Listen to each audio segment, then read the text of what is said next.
Hey guys, Coach Devori from Tennis House. Today I want to show you the three main grips on the forehand side. So if you're a beginner player or like slightly intermediate player, this video is definitely for you.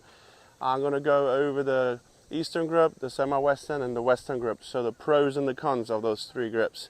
And let's start with the Eastern grip. Everybody knows the picture where Roger Federer has a contact in front of him. He played a very strong Eastern grip, eyes are on the ball, everything looks pretty when he hits that ball. So the Eastern grip is, number one, easy to learn. So all the beginners in my eyes, or a lot of them, should play with a very strong Eastern grip. So because you can manipulate the ball easy in front of you, the contact is in front of you, so it's easy to hit the ball in front of you without any crazy other stuff going on. So the Eastern grip is really good for balls that are like belly button height and low balls, because you can hit that ball super nice there, and then belly button as well, belly button height. So that contact zone is really good. But the Eastern grip is going to disappoint you on the higher balls, because everything above the shoulder is going to be hard to put topspin on. So with the Eastern grip, you have a little bit more linear motion, you have a little bit topspin on there when you hit it, you can penetrate the ball really good, but on the higher balls you're going to struggle. Which, at the beginning, when you're a beginner player, you will get a lot of high balls, because you need to learn how to move back and how to move forward in order to find a good strike zone. So at the beginning it's going to be tough to hit those higher balls, but you're going to be happy to hit the belly button and the low balls. So going to semi-Western grip. The semi-Western grip is a little bit extremer, so you go to bevel number 4, not 3 anymore. So when you put the index knuckle on bevel number 3, you get a pretty good Eastern grip. If you put the index knuckle on bevel number 4, you're going to get to the semi-Western grip. So the semi-Western grip is going to give you a lot of topspin.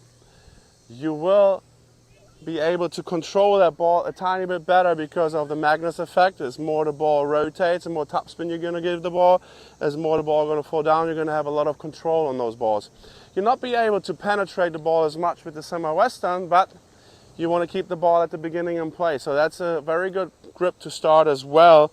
But you can always, I always say, you can always gradually move from an Eastern to a semi-Western grip. So another pro for that semi-Western as well are those balls you get above the shoulder. That's a lot of balls you're going to get at beginner level. You're going to move back, ball going to be here, and then you have to hit that ball over easier with a semi-Western above your shoulder, as I said, than with the Eastern. A little bit more hip action, so you're going to snap the hip a little bit more in. The racket going to drop in the leg phase. You're going to use a little bit more hip and a little bit more arm action on that forehand semi-Western. And then the Western grip, if you have to play a grip, you can play that grip, but I don't like it personally, because you have to get really low always on those balls.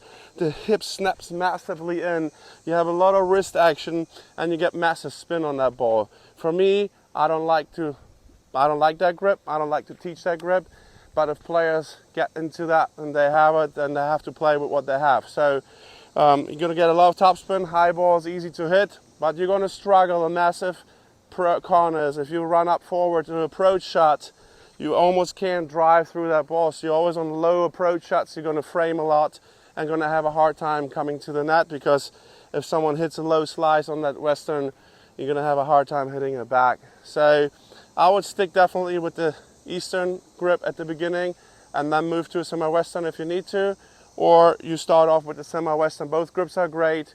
For me, for my taste, easier maneuverability with that Eastern grip. I hope that video helped you a little bit. If you need to know about the bevels and where to put the index knuckle on the heel pad, there are a lot of great videos out there. Check those out, because all three are different, where you place the index knuckle and the heel pad on those different grips. So definitely, guys, start off with that Eastern grip, and then once you get to intermediate or advanced, you can always change to a semi-Western if you want to.